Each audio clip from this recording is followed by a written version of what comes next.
We start the Fox 13 Quickcast with breaking news. Investigators in Cache County confirmed that at least one person has died after a car crashed into a pond near 18th South and 26th West. Several agencies responded to calls of a car upside down in the water in that area at about 8 this evening. Deputies are trying to figure out what led to the crash. Salt Lake police are investigating a shooting that killed a man this evening. It happened on Harrison Avenue between Major and State Street. Police say there are possibly two suspects still on the loose. They believe the suspects knew the victim, so there isn't an immediate threat to the public. Don't quite yet have a description of the suspects yet. We're working on that. They're interviewing witnesses and again looking at some of the camera footage in the area. If you have any tips for investigators, call Salt Lake Police. Salt Lake City police officer has been suspended in the wake of body camera video showing that officer commanding his canine partner to bite Jeffrey Ryans as Ryans knelt with his hands in the air last April. Ryans plans to sue the department for using excessive force.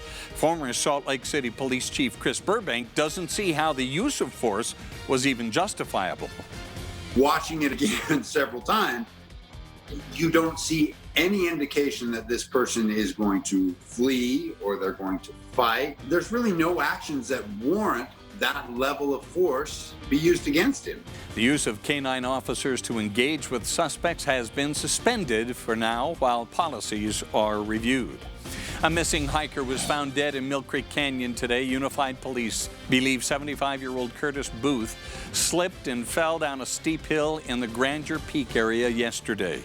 He had left yesterday morning and his wife called 911 when he didn't come home. UPD urges hikers to be prepared and tell someone where you are going. A brush fire got dangerously close to fire crews this afternoon. South Jordan Fire says it broke out near the Mountain View Corridor and South Jordan Parkway.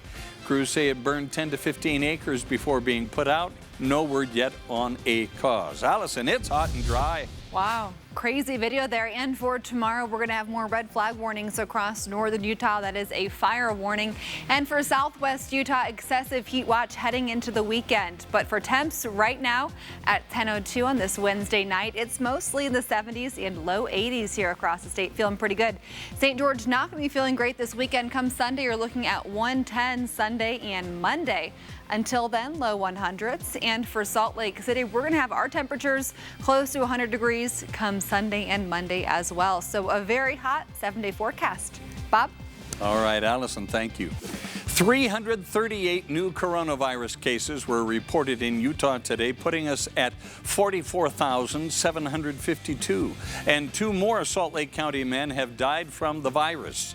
351 Utahns have now lost their lives to COVID-19. Friday's matchup between Bingham and Weber High School's football teams has been canceled. The Jordan School District says 3 Bingham players have tested positive for COVID-19.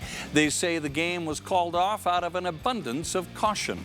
Well, tomorrow night's game between Harriman and Davis could be the first high school football game in the country since the pandemic began. There are plenty of precautions in place. Those who bought tickets signed a form saying they will wear masks and social distance.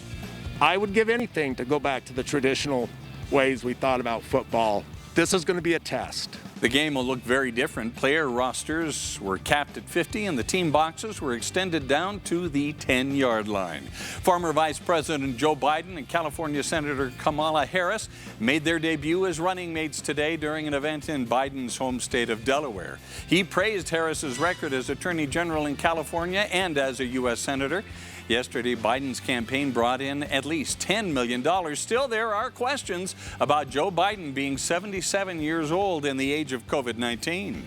But at the same time, I think that the choice to have Kamala Harris is a really good one. She's 20 years younger than Joe Biden. She creates a wonderful bridge between the older generation of Democrats and a younger generation of Democrats. And she can certainly step in if anything were to happen to Joe Biden.